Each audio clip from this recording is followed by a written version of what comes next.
This conference will now be recorded. Can you see my screen? Yeah, we can. Yes, we can. Yeah, see, uh, we'll consider the performance issues in the web applications when we'll go for it. So actually, when we are sending a request to the server, for if we want to fetch any information from the server, we'll just hit some button or we'll process via in some other way. So we have to send the request to the server. That time the request will be processed at the server, and then the same response will be send it back to the client. So in this meantime, if we get the response on time, then that's fine, no issues.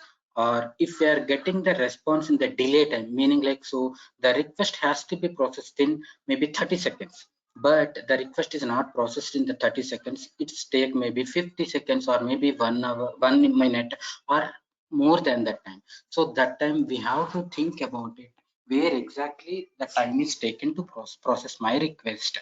So we have to identify the root cause, why we are getting the delay in the response and why it is happening, whether it is happening at the database side or maybe because of maybe hardware issue, or maybe whatever the code we have written in the front end, like in the maybe this is the .NET application. In the .NET, if you have written any code in the .NET which is incorrect, maybe because of that we are getting the delay response or something, we have to identify it. So first of all, today on the demo, I'm going to teach about the the SQL Server side. So I'm going to teach you today about the set no count on usage. Example, the set no count on prevents the sending of done in proc message to the client for each statement in a stored procedure or in the SQL query. For example, in the stored procedure, the stored procedure will contain the several SQL statements, and those statements will have the transactions also. Say for example, we'll go for the stored procedure to update one table or maybe to retrieve the data from different tables. So the stored procedure will contain several SQL Server statements. That time when we are fetching that information by using the stored procedure or by using the normal query, if we write select star from one particular table name, that time we'll get the result. But at the same time, SQL Server will return that how many records has been retrieved from the table, particular query. It will return that one also. To do so, SQL Server has to execute internally one more query, like it's a group by statement. Internally, it will be processed and it will give the count to us. I'll show you where exactly this will happen.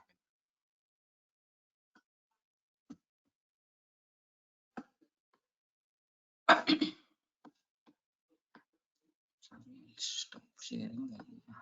Share it again.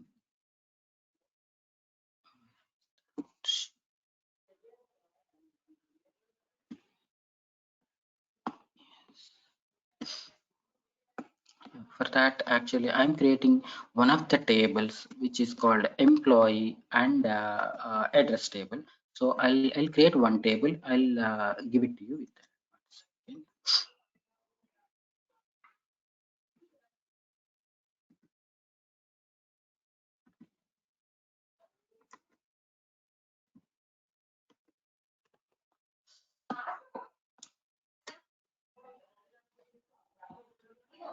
Can you see the SQL Server, please?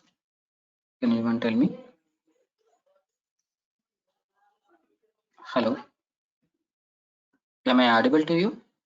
Yes, it can be seen, Suresh. Yes. Yeah, sure.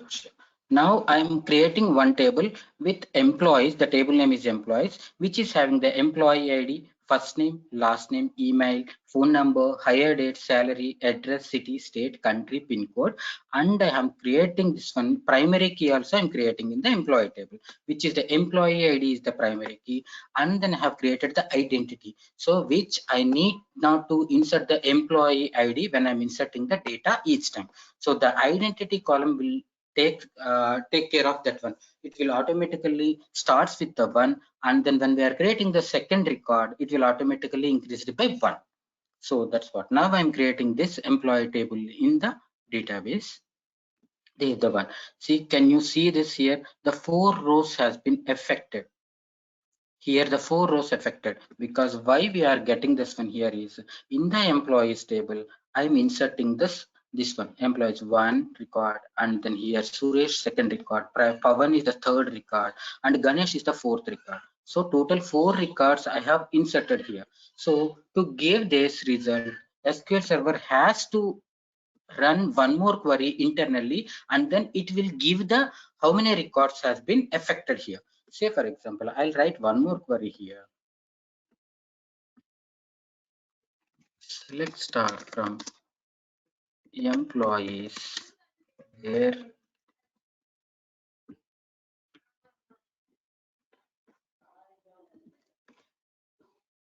employee ID equal to 1. Now execute this. It is giving 1 record, but in the messages block, when you see this 1 row affected, because the SQL Server internally has run that group by statement and it has given that 1 row affected.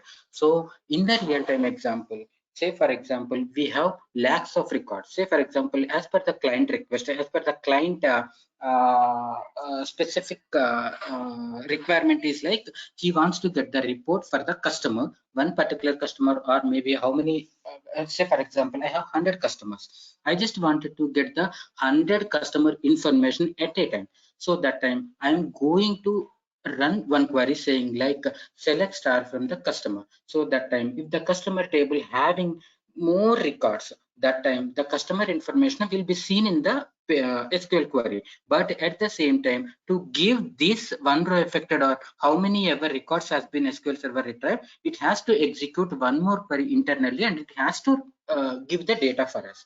So it is the performance issue, because always we do not want how many records are affected. This record count will be given in the DML statements.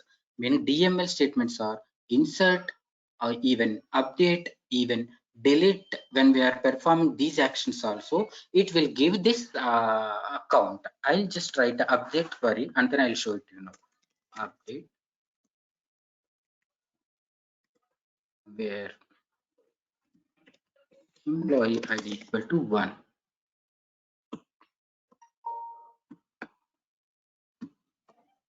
Run it. Sorry.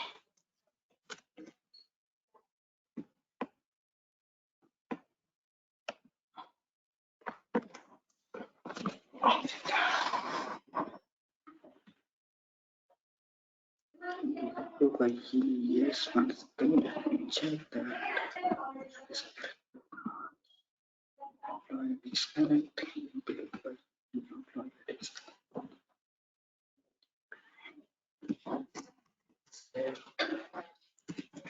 First, filter.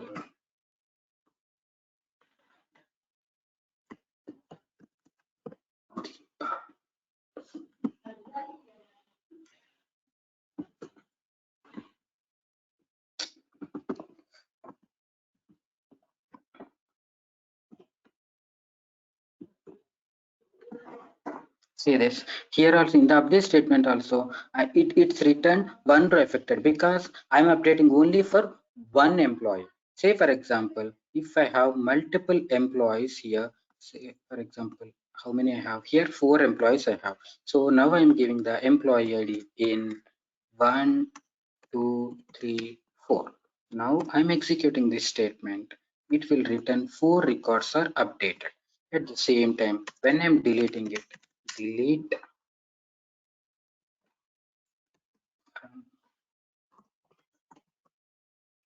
employees where employee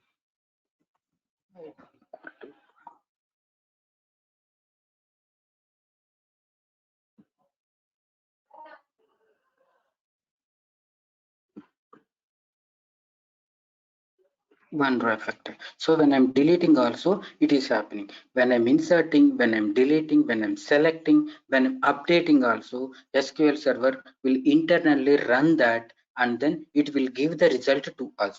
So to avoid that, so it's a performance issue. So we do not want always to fetch this because we'll not use this one at any cost. So to avoid this, what we have to do is we have one keyword like set no count on, which is meaning by default set no count off will be there, meaning it should has to no count. It's meaning like no count, meaning it has to give the result. When I put this one to off, it will give how many records are affected with my query. So if I set this one to on, it will not give that result how many records are executed. Now I'm setting this one to on, and I'm trying to get the information from the employees table. Select star from employees. Now I'm executing this one by using the set no count on statement. Run it. Now 4 records I got it.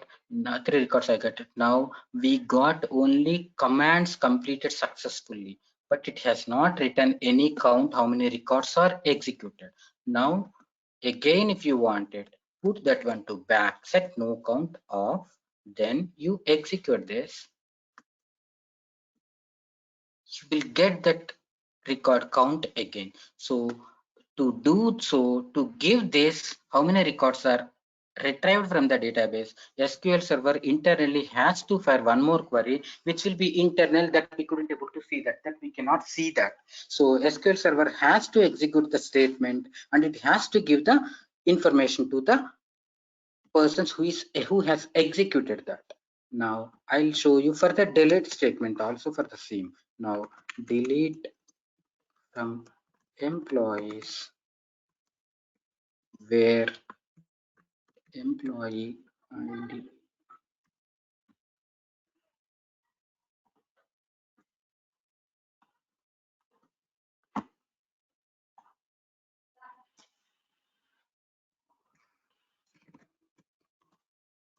equal to 2.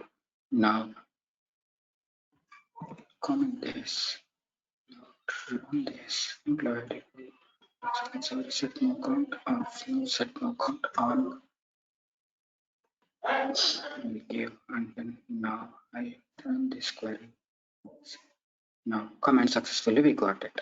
So when I set this one to no count on, SQL Server will not fire one more query to give that how many records are executed. So the performance will be obviously improved. So when we are writing any stored procedures, we have to always keep the first statement as set no count on, then it will not give any result. So the burden on the CPU usage and on the SQL Server side also, it will not fire internally any group by statement, and it will return the information very fast in manner. So we have to keep in mind, like when we are writing any SQL stored procedures, or when we are writing any SQL query, we have to set on the top set no count on, we have to keep this one. This is the first point. We have to use that one for the performance. If we are facing any performance issues, then we have to use this one for sure in the stored procedure. If it is not there, but definitely we can just keep this statement on, and then we can just update the stored procedure, and then we can run it again. If we have less number of records, then we'll not be able to see that one, definitely. But if we have more number of records, then definitely it will be useful. In the live database, we'll have the more number of records, so definitely we will be able to see that performance improved. This is the one of the best practice to use the set no count on in the stored procedures. Even in the functions also we can use it, in SQL functions also. So always the better practice is to use it. Sometimes the users will write that, as a developers will write the inline queries in the C# side only.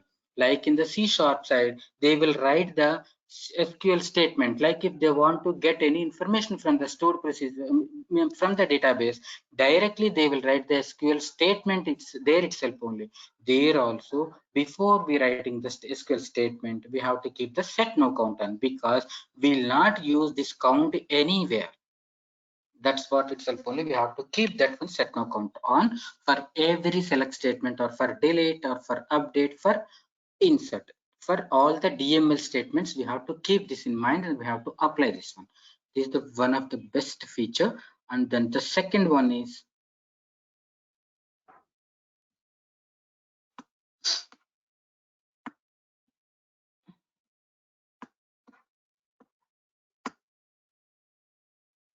share my screen again. Let me start sharing.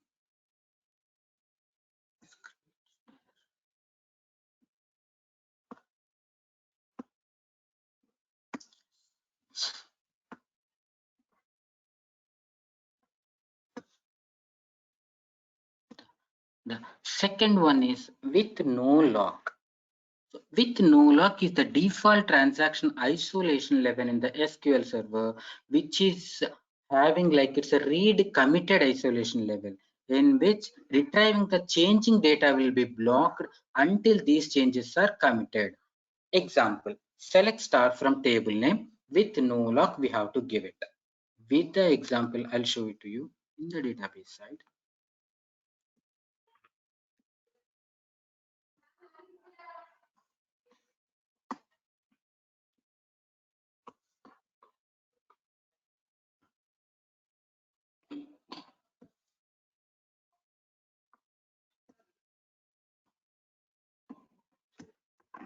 Select star from employees. Run. Now,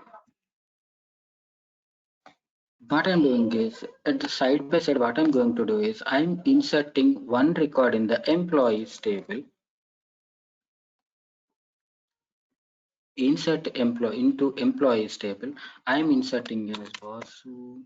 I'm giving as test.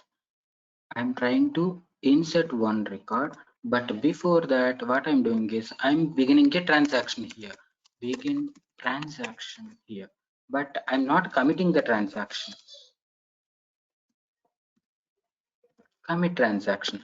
Before I have just begin the transaction, but I'm not committing that one. But in parallelly, one more user is trying to access the information from the employees table. That time, what will happen is I'm trying to insert multiple records.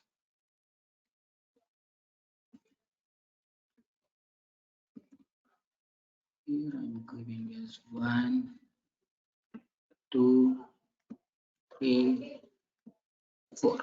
Now I'm not committing this transaction. Now let's execute this. Execute. What is that? Insert into employees values. What is this?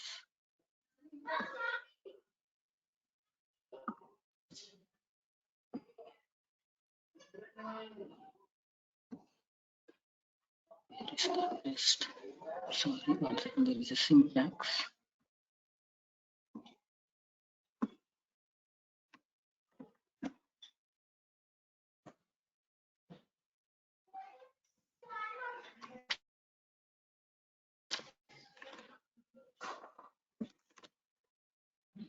What happened?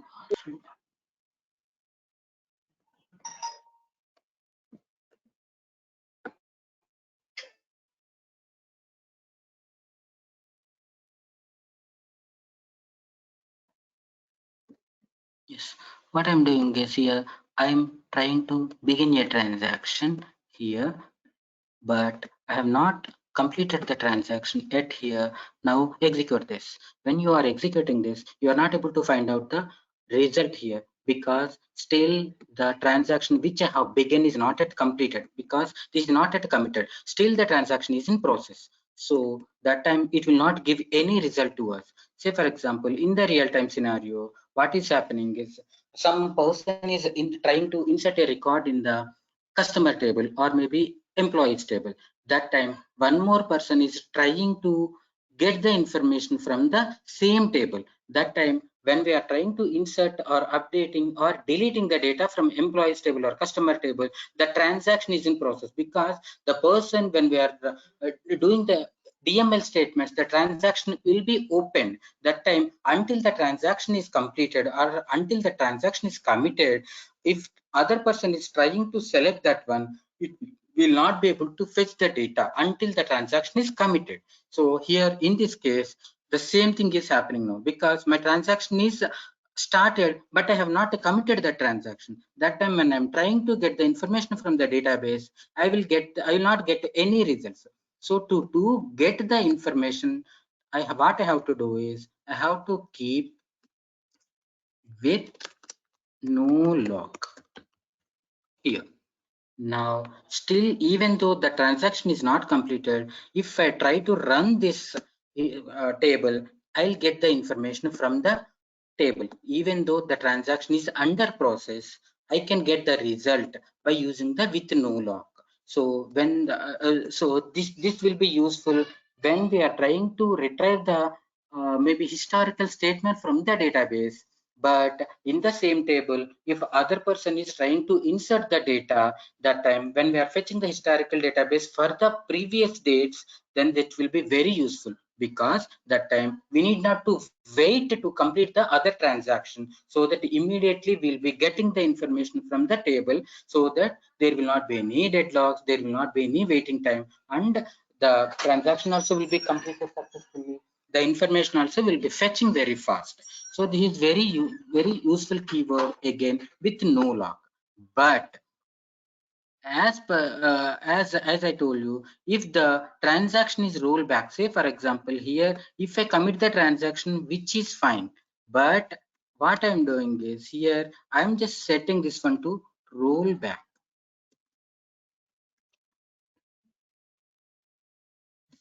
Okay, that time what will happen, the information will not be saved in the database, because I have opened the transaction, I'm trying to insert the data, but I'm roll back this one because there is an error, or I do not want to save any data, or some exception has occurred in between that. So that time, if the exception is occurred in between the transaction, definitely we should roll back the transaction. That time I have rolled back.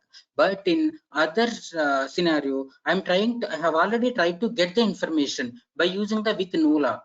Here I have Deepa, Vasu. But if that information is not saved in the database, that time, even though I got the information which is unsaved data, so it will be a problem for the user. So we have to think about it, and then where we have to apply the no lock statement, then there that place itself only we have to apply very in a secure manner, then we have to use it. Otherwise there will be a problem again, because the data will not be in consistency. So there will be a problem when we are comparing the data. So we have to think when we have to apply the no lock, in that place itself only we have to apply that. Otherwise we should not go for the no lock statement. Any questions still now?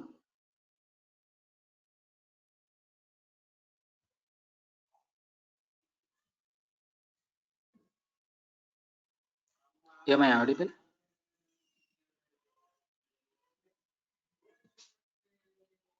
Hello? Yes, Suresh. No question. Yes. No questions, right? Okay. Then the next concept is, I'll share.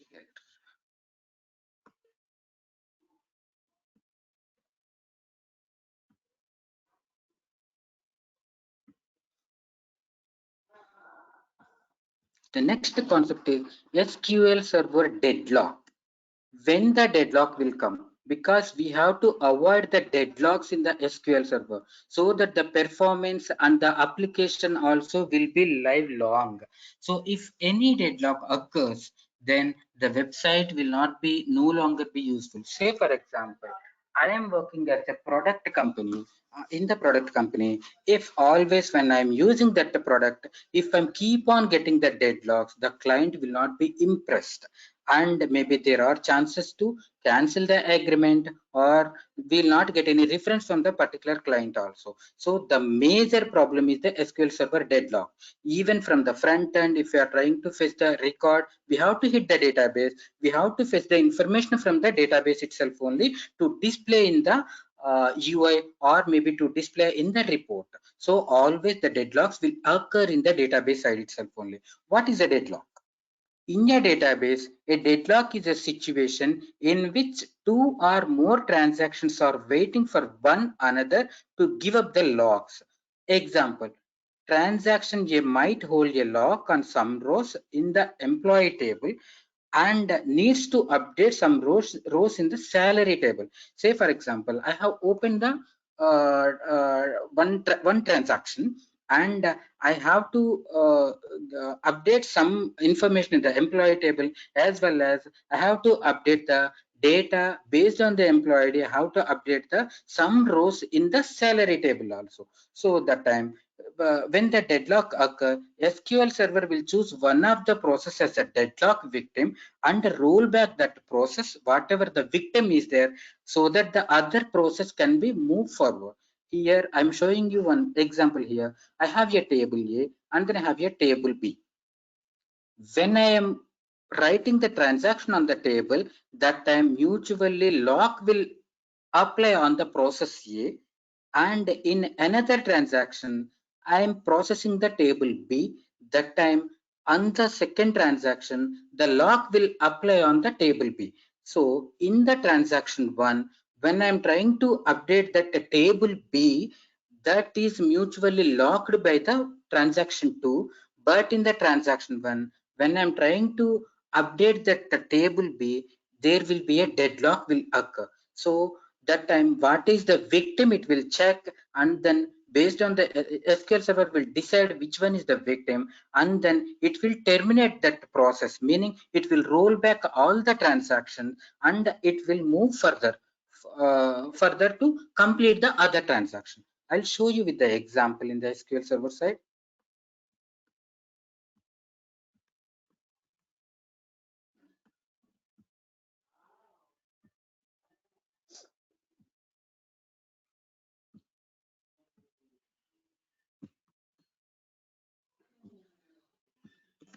Here I'm creating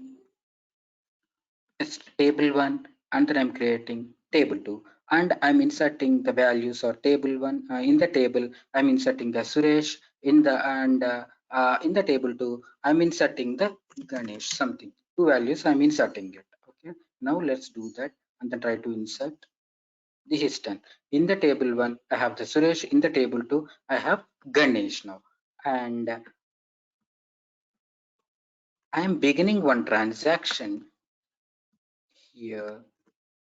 In the transaction, please begin transaction. In the test, sorry. In the test 1, what I'm doing is I'm beginning the transaction here.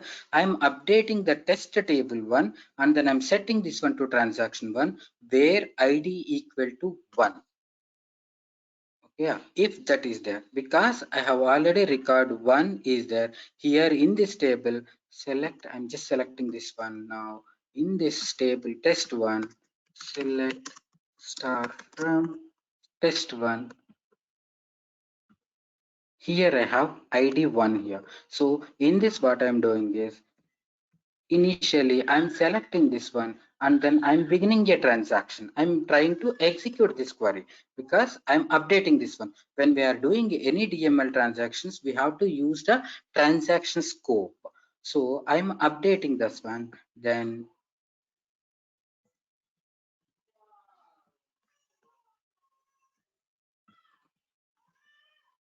see in this, just I'm clicking on execute. In the another window I have one more transaction, that is like I'm just updating the test2 table to transaction 2 where ID equal to 1. So let's execute the transaction 1.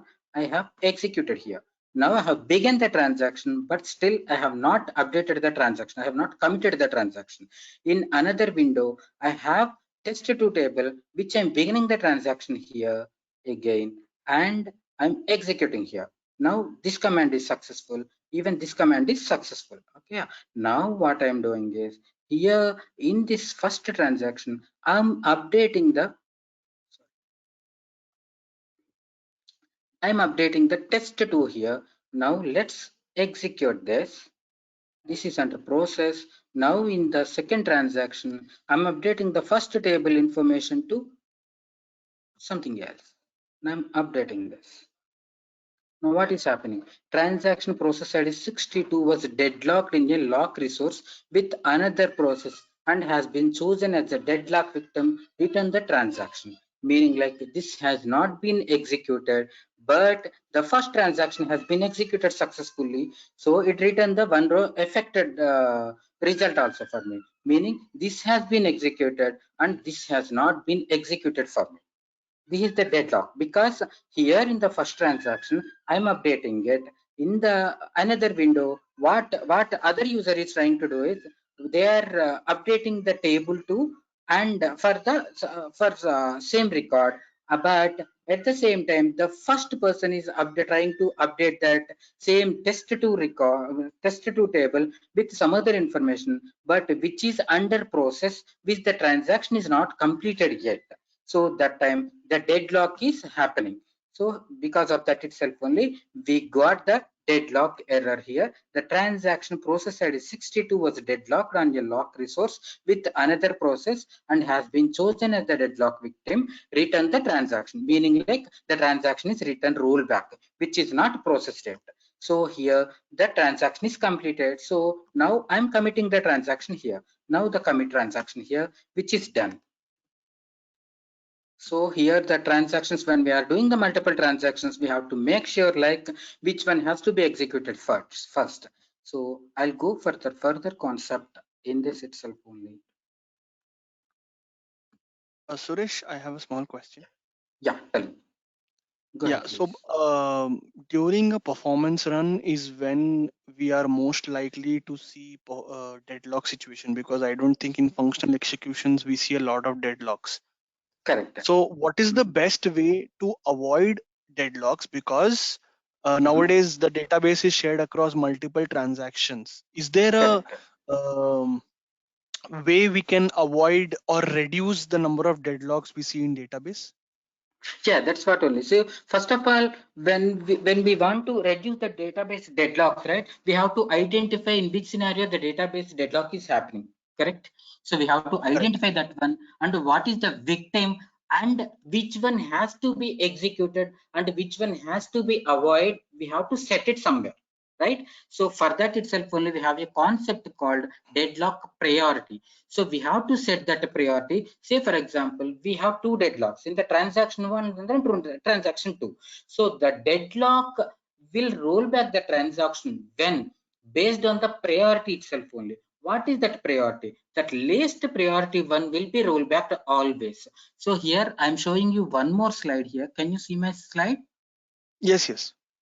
Okay, so in this I'm going to explain about the deadlock victim selection, how the deadlock victim will be selected, how the SQL Server deadlock, how SQL Server detects the deadlock, what happens when the deadlock is detected, what is the deadlock priority, what is the criteria that SQL Server uses to choose the deadlock victim when there is a deadlock.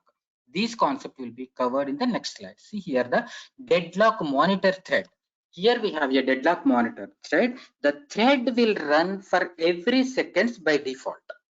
When we are running any query, the thread will be run for every seconds by default. When it detects a deadlock, this interval will fall from 5 seconds to as low as 100 milliseconds. Say for example, I'm writing one transaction, I'm executing one transaction. Within 5 seconds, say for example, I got some exception. So that time that a deadlock is occurred. So it will reduce the 5 seconds to 100 milliseconds based on the frequency of the deadlock occurrences. This is the first point.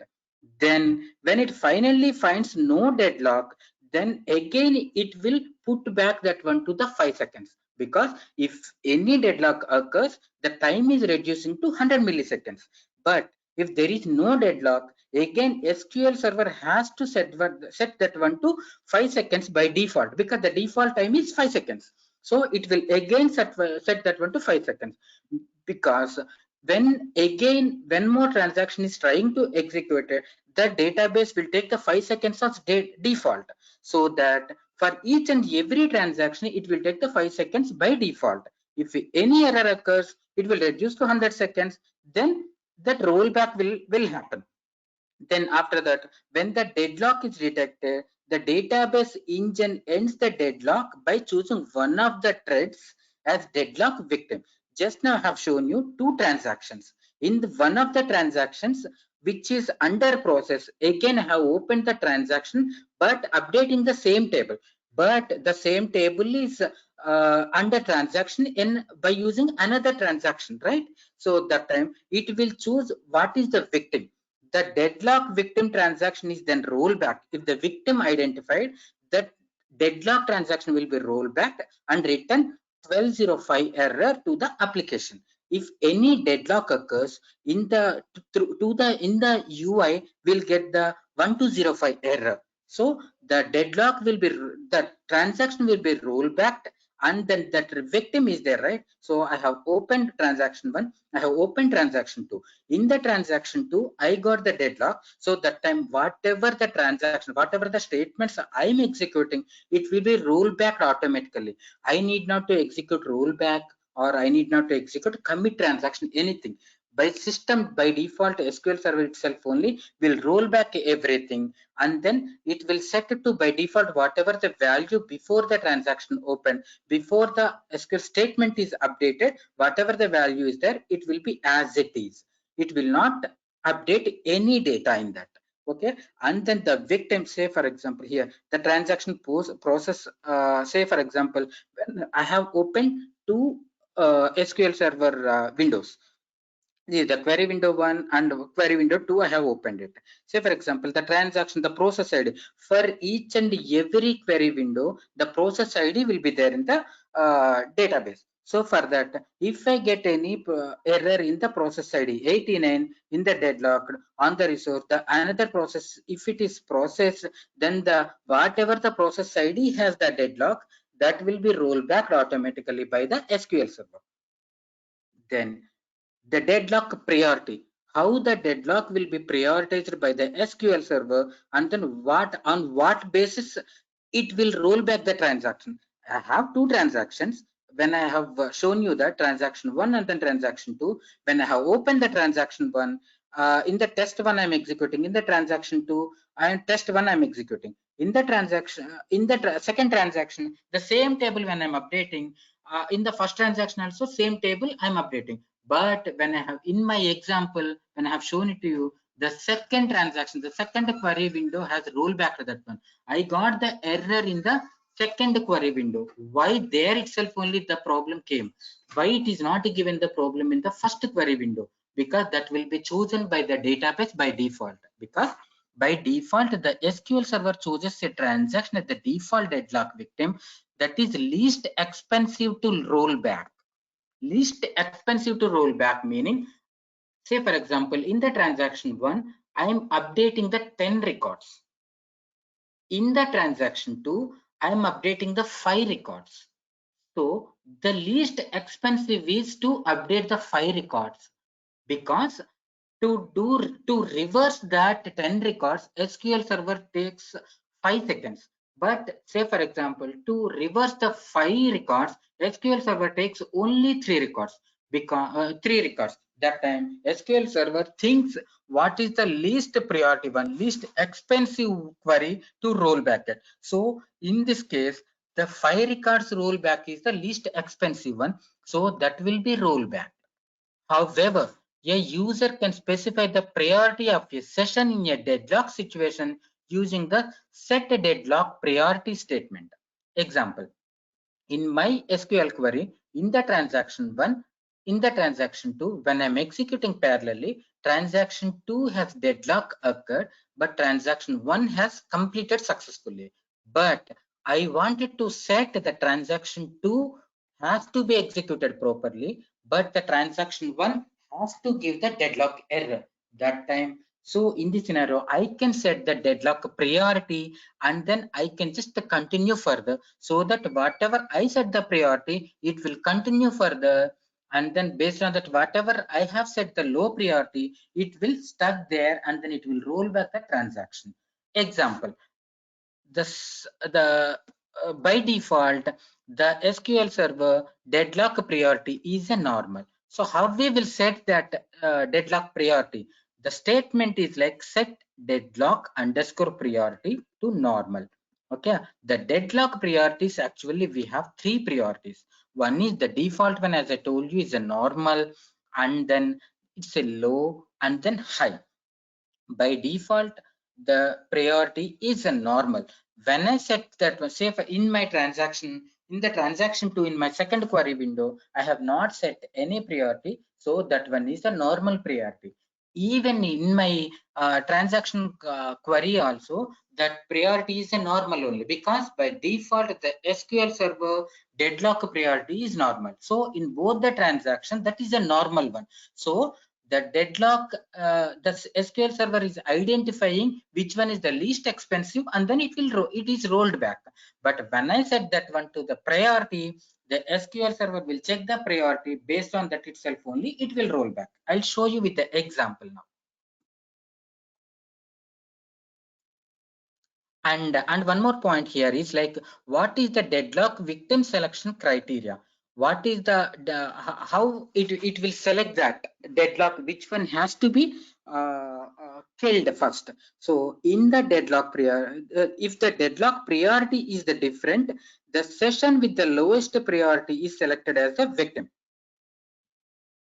Okay, and if the both session have the priority, then the transaction that is least expensive to roll back will be selected as the victim.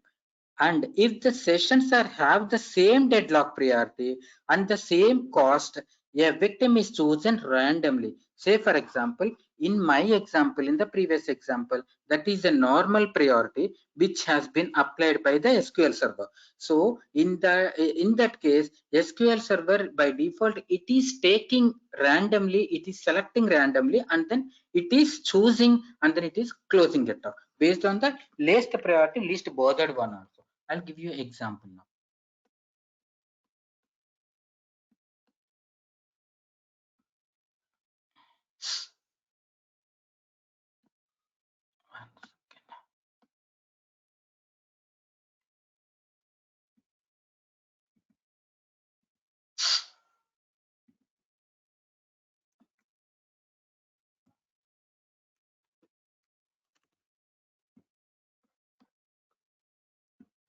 Suresh, I have a small Yes. question.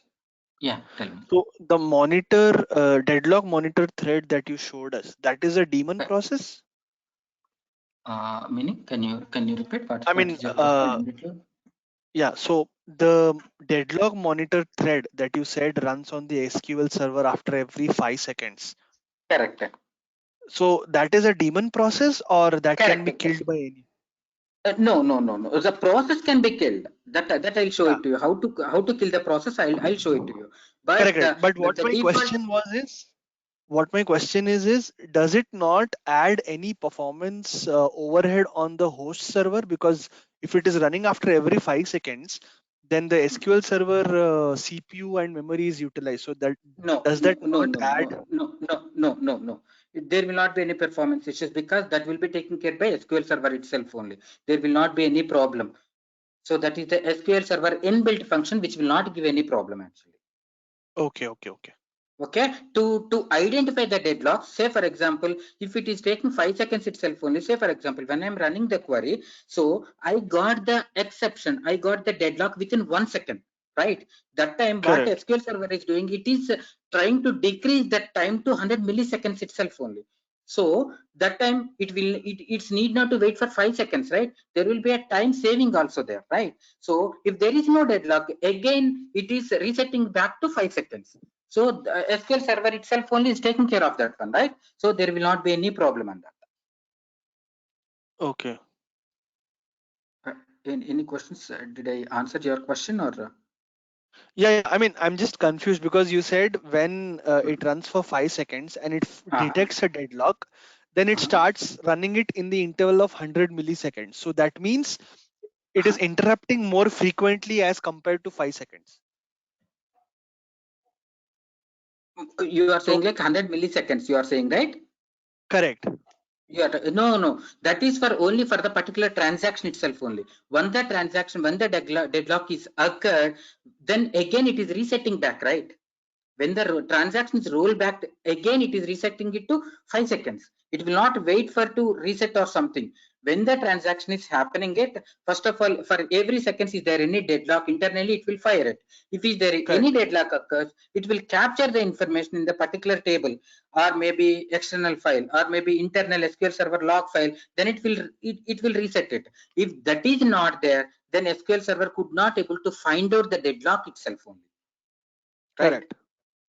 Okay, that's what only by default it is taking as a 5 seconds from the SQL server by default. Okay, understood. Okay. Now I'll execute one statement and then I'll show it to you 1 second. Here in my example, I'm creating one table which is a deadlock test one. Here I have integer ID and the name varchar, which is I'm inserting the 4 values here again, Suresh, Kumar, Pavan and then Pranit. And then I'm creating one more table which is a deadlock test 2, and then I'm inserting the value which is the Deepu I have into this table. And I have one more one second.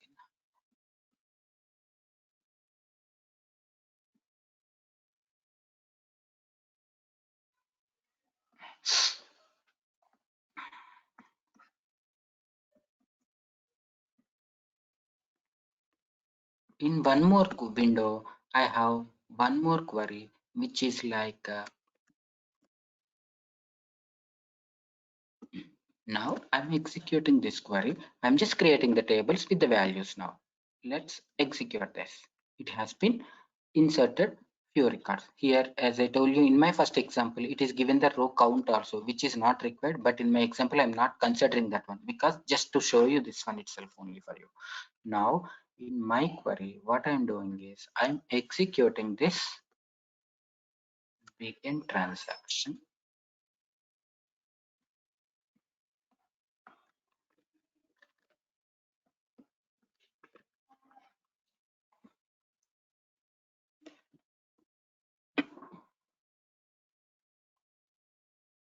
Execute this. I have begun the transaction, and from another window I'm opening, I'm updating one more thing here, like execute this. I'm beginning the transaction for test 2. I'm updating this information now. Yeah, execute this. This is done. Then go to my second window, go to this one, and then try to update this information, which is a deadlock test 2 table. Try to execute this, which is in process. Then try to execute the one more thing like this is this one. Now these two are under process now. When you just check, this is killed now because because why the database itself only is taken care of what is has to be killed, what has to be stopped, what has to be rolled back here. Because how it has been identified, because in this test 2, so in this transaction, I'm updating only one record. When you say this in the where condition, in the first transaction, I'm updating only one record. But in my first transaction, when you say this, I'm updating multiple records here. So this is more, this will take more time to revert it. So that's what only, what is the least bothered query SQL Server has been identified and then it has been rolled back here. So the transaction will not be committed. The information will not be stored in the database, which is a rollback automatically by the SQL Server, and it will process the other transaction here, which is this one. This is completed. Now I'm committing this transaction because the data is saved in the database. Now I'm committing this, which is a permanent save for me now. But I do not want it to close. I do not want to get the deadlock here for this statement. I wanted to get the deadlock for this first statement. How I'll do that? As I shown you in the example, we have a statement called set deadlock priority to high, because by default deadlock priority is normal. Here, if I have not given anything, this is the normal priority and then this is the normal priority. So based on that, how many records has to be reverted, SQL Server is identifying and then it is reverting. So in my example, this is the least bothered one, so it is reverted now. Now what I'm doing is I'm setting this one to high, meaning I do not want to priority high. I do not want to roll back this transaction.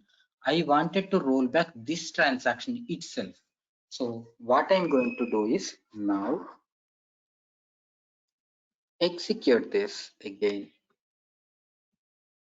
begin transaction. Now with this set deadlock to high, I'm just executing this one. Run. This is also done. Now try to run this,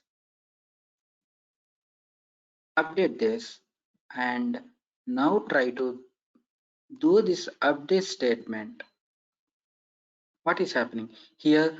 This is done properly, and here when you see this, the deadlock, it is reverted the query, which is not saved into the database, even though this is more information is there to revert it, but we have set the priority here to high. That's what only whatever we are choosing here, which one has to revert. Here I have not given any priority here. That's what only it has been reverted. Here I have given the priority to high. That's what only it is saved into the database. It is reverted. So in this way, we can just choose which one has to be set to priority. Then we can further continue on that. If I give the high here, even if I give the high here, the same priorities are same. So that time SQL Server will identify which one is easier to revert it. Then it will, by default, SQL Server internet will take one decision and then it will revert it. Any questions for now?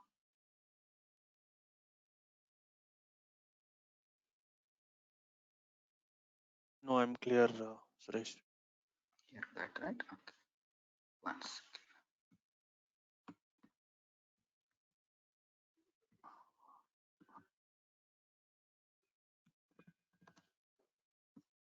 Now I'm giving one more example.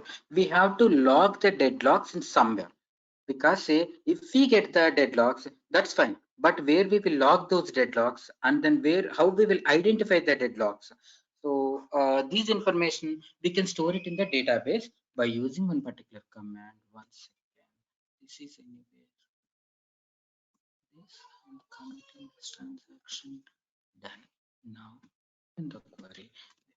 Now we have one command like dbcc trace on, which meaning like if any deadlocks occurs, by using these statements, we can just save the information in the database table, and by we have that 1222 is the deadlock, and then -1 if we give it, which is a global level which will be saved. If we are not giving the -1, which will be a session level. So I'm going to save this information in the global level. So because of that, I'm giving this one as a -1 here. So with the deadlocks globally, meaning like whoever is executing the SQL statement, if any deadlock occurs, it will capture in the database. If I'm not giving this one here -1, then session, if I have opened the SQL server for my session itself only, it will log the information. So here I'm giving the deadlock trace on, and then I'm giving the 1222 which is for deadlock, and then I'm giving as a -1 here which is for SQL server, which is a globally it will identify it. Okay, so when I'm running this, if I get any deadlocks, it will capture into the table, in this table, which is like sp underscore read error log will read the deadlocks, and then it will log the information in the table. See, if any deadlock occurs like this way, the deadlock or the information will be logged in the table, and then based on that, after that we can just copy this one to notepad, and or maybe in somewhere in the SQL server, and then we can just try to do the further analysis. When you see the trace file, we can see that what is the deadlock list, what is the list, process list, what is the process ID, in which SQL server, which process it is used, and then what is the priority, and then in what statement we got the deadlock, everything it will be given. Actually, we can see the trace file, and then we can identify where exactly the error has occurred, and we can just fix it accordingly by using these statements, by verifying in that particular table by using the command. This is the SQL Server internal command. Execute sp underscore read error log, which will give the information for each and every transaction. If you are writing any query like select query also, it will give here. So based on that, which time the deadlock occurs, if we get to know that, based on that, by using the time, we can just take that query, and then we can just go ahead and then identify it where exactly we got the problem. So I'll show you this, how to capture this one by using the examples, how to analyze this one in the next session. It is tomorrow. Any questions for now in the today's class?